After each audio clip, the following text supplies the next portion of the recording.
సూర్యాపేట జిల్లా పాలకీడు వద్ద డెక్కన్ సిమెంట్ ఫ్యాక్టరీలో ఉద్రిక్తత చోటు చేసుకుంది. నిన్న రాత్రి నార్త్కు చెందిన యువకుడికి గుండెపోటు రావడంతో కింద పడిపోయి తలకు తీవ్ర గాయాలయ్యాయి.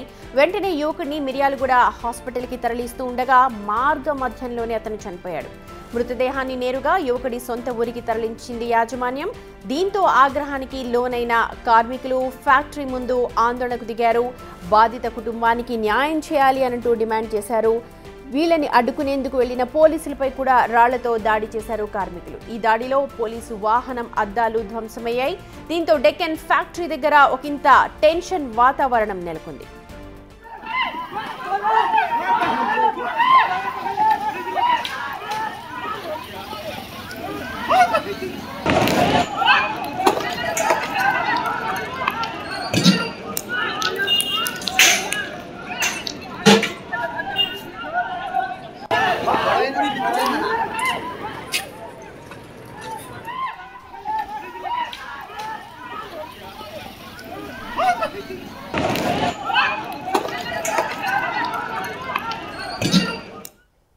రైట్, పూర్తి వివరాలు మా ప్రతినిధి రమేష్ అందిస్తారు. రమేష్, పరిస్థితి ఏమన్నా అదుపులోకి వచ్చిందా? ఏం చెప్తున్నారు కార్మికులు? అలాగే పోలీసులు ఏమన్నా అక్కడ మరింతగా ఎక్కువ మందిని ఏమైనా మోహరించారా?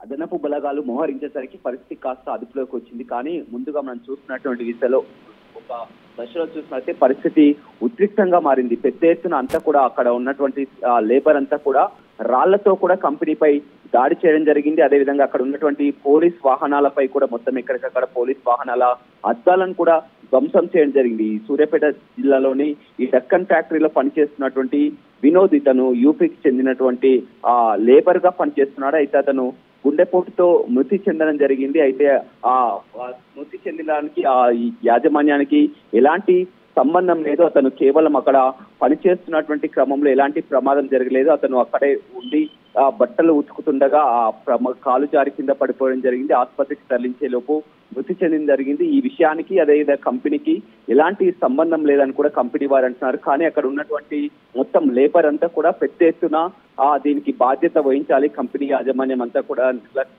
చేసుకుంది. ఆ కుటుంబాన్ని ఆదుకోవాలంటూ కూడా పెద్ద ఎత్తున ఆందోళనకు దిగడం జరిగింది. పెద్ద పెద్ద రాళ్లు, బండరాళ్లతో కూడా దాడి చేయడం జరిగింది.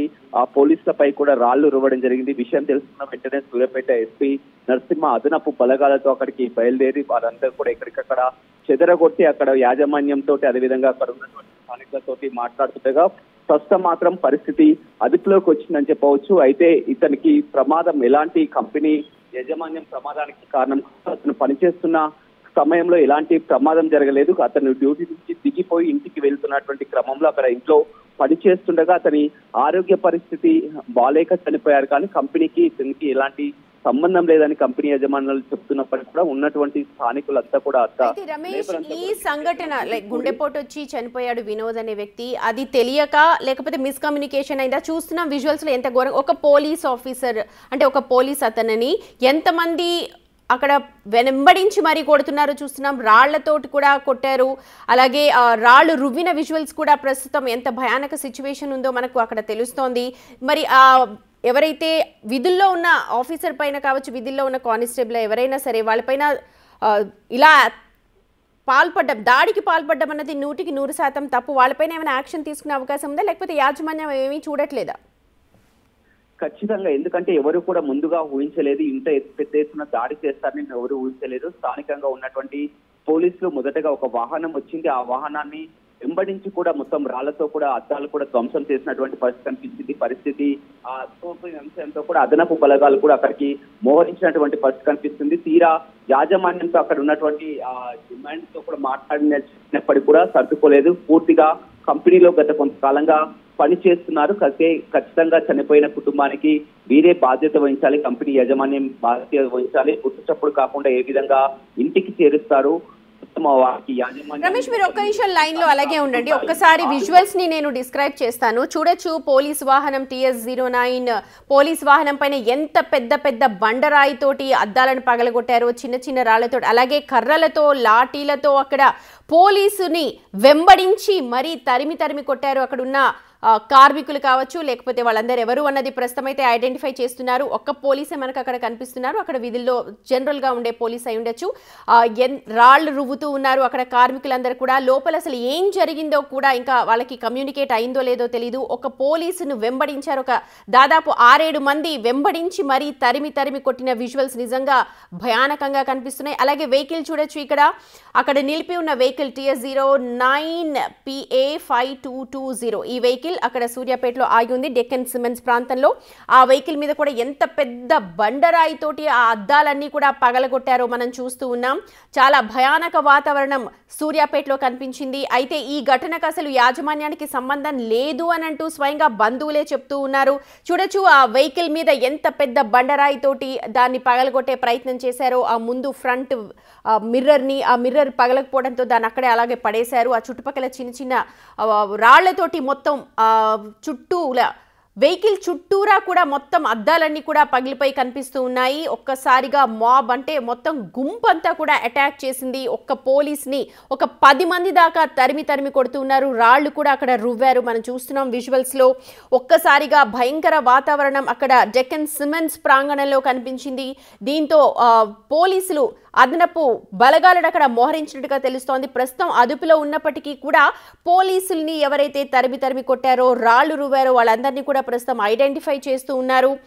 అయితే ఇదంతా ఘటన జరగడానికి నేపథ్యం వినోద్ అనే ఒక యువకుడు, నార్త్ యూపీకి చెందిన యువకుడు గుండెపోటుతో ఒకసారిగా పడిపోయాడు. అయితే ఈ క్రమంలో కాలు జారి కింద పడిపోవడంతో తలకి తీవ్రమైన గాయమైంది. వెంటనే యాజమాన్యం వాళ్ళని హాస్పిటల్కి తరలించింది. కానీ మార్గ మధ్యంలోనే చనిపోయాడు. అక్కడి నుంచి నేరుగా వాళ్ళ స్వగ్రామానికి తరలించారు. ఈ విషయాన్ని తెలుసుకున్న కార్మికులు కొంతమంది ఒక్కసారిగా తిరగబడ్డట్టుగా మనకి ఇప్పటి వరకు అందుతున్న సమాచారం. రైట్, చెప్పండి ఒక్కసారి దీనిపైన ఏమైనా మాట్లాడారా? కార్మికులతో మీరు ఏమైనా మాట్లాడారా?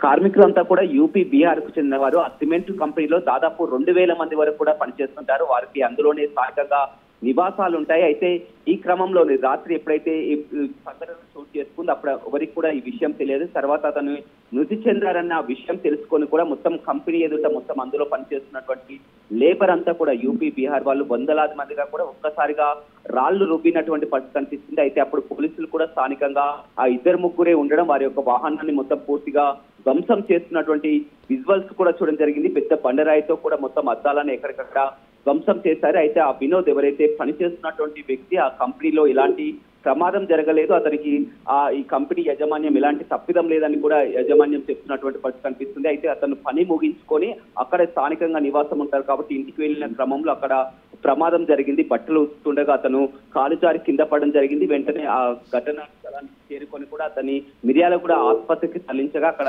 రమేష్, మరి యాజమాన్యం ఏమైనా స్పందించిందా? ఎందుకంటే ఇలాంటి ఘటనలు తరచూ చూసే ఉంటుంది యాజమాన్యం. ఆ ఎంప్లాయీస్ అందరికీ చెప్పడం ఏమన్నా చేశారా?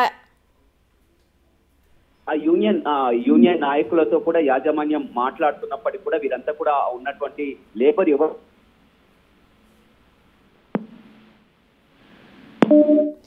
రైట్, మనం చూస్తున్నాం సూర్యాపేటలోని డెక్కన్ సిమెంట్స్ ఫ్యాక్టరీలో ఉద్రిక్త వాతావరణం నెలకొంది.